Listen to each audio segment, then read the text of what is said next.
నమస్తే, welcome to four sides TV. ప్రపంచాన్ని వరుస భూకంపాలు కుదిపేస్తున్నాయి.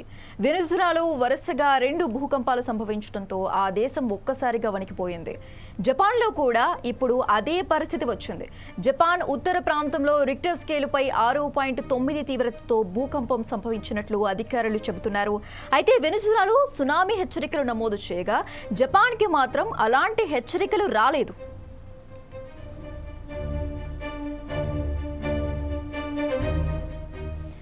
ఉత్తర జపాన్లోని ఇవాటే ప్రాంత తీరానికి సమీపంలో భూకంపం నమోదైందని అధికారులు చెబుతున్నారు. భూమికి 50 కిలోమీటర్ల లోతులో భూకంప కేంద్రం ఉన్నట్లు వెల్లడించారు.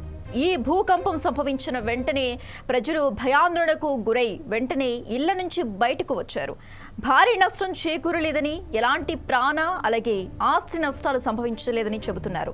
ఈ భూకంప తీవ్రతకు ఇళ్లలోని గోడలు ఊగి అక్కడ ఉన్న ఫోటో ఫ్రేమ్లు మాత్రమే కింద పడినట్లు హాషికామి పట్టణానికి చెందిన వారు చెబుతున్నారు.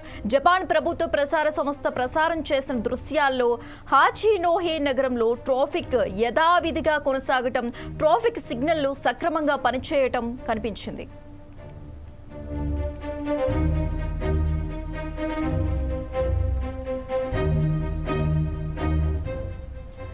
ప్రపంచంలో అత్యధిక భూకంపాలు సంభవించే దేశం ఏదైనా ఉందంటే అది జపానే.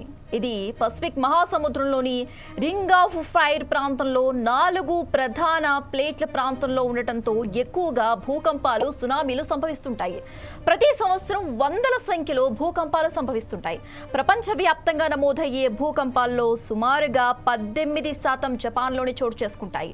ఈ ఏడాది ఏప్రిల్ 20న కూడా ఇవాటే ప్రిఫెక్చర్ సమీపంలోని పసిఫిక్ జిల్లాలో 7.7 తీవ్రతతో భూకంపం సంభవించింది. దీంతో అధికారులు 8.0 లేదా అంతకంటే ఎక్కువ తీవ్రతతో భూకంపాల ప్రమాదం పెరిగిందంటూ ప్రత్యేక హెచ్చరిక జారీ చేశారు. ఆ వెంటనే ఇప్పుడు 6.9 తీవ్రతతో నమోదవడం విశేషం. 2011లో సునామీ వచ్చిన సమయంలో జపాన్లో భూకంప తీవ్రత 9.0గా నమోదైంది. మళ్ళీ అలాంటి పరిస్థితులు వస్తాయేమోనని జపాన్ ప్రజలు ఆందోళనలో ఉన్నారు.